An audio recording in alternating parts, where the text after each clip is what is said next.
Okay, so today's blog topic is about the Sean Bell shooting up in New York, which everybody knows. The police officers from it got, acquitted for the shooting. I'm keeping this brief because file size and everything like that, but I disagree with the acquittal on the grounds that I just think that there needs to be some type of accountability or punishment.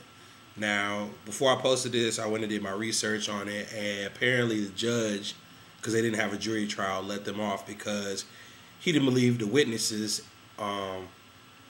in the case. So that goes about credibility, preparation of the prosecution of the witnesses that they put on the stand.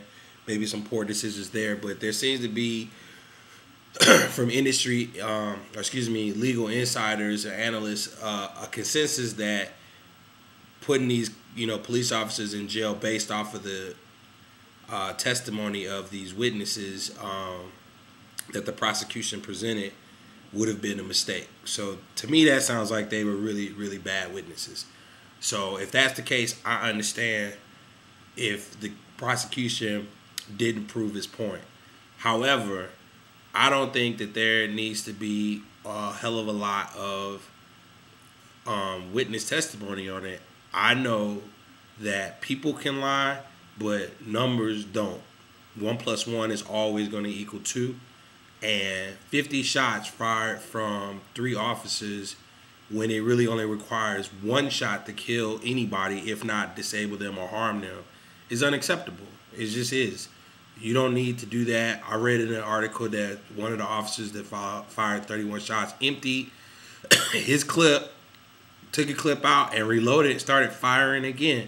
I don't understand how you can have 50 shots fired at somebody or some individuals and nobody's firing back at you. I don't get that. No, there's no bombs going off. There was no immediate threat of somebody approaching you. I don't get that. So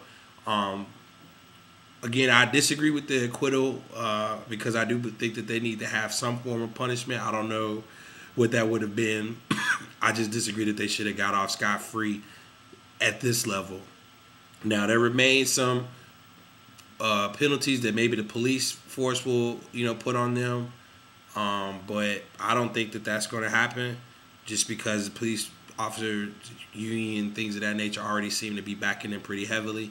And then there's a possibility of a federal investigation, which that's where I'm going to put my new hope that some type of justice will be done for what occurred. So that's my 2 cents on it. You all let me know what you think.